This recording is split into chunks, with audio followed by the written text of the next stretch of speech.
समस्त को नमस्कार, प्रेज द लॉर्ड।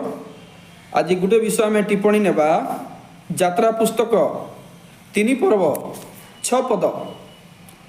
से आउरी कहिले आम्भे तुम्भर पैतृक परमेश्वर अर्थात अब्राहमर परमेश्वर, इसाकर परमेश्वर और जाकुबर परमेश्वर तहिरे मशा अपना मुख आच्छादन कले, कारण से परमेश्वर प्रति दृष्टि करने को भीत हेले।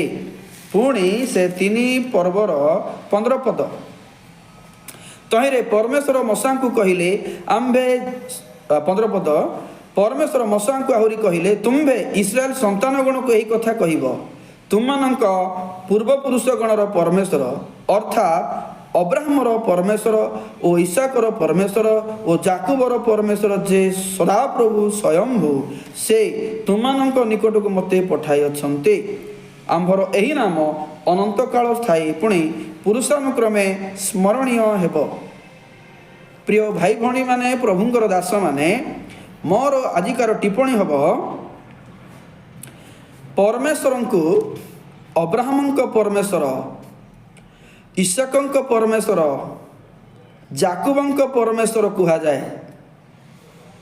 मोर प्रश्न होउची परमेश्वर को कहीं आदम परमेश्वर कहा जाए नहीं, किंबा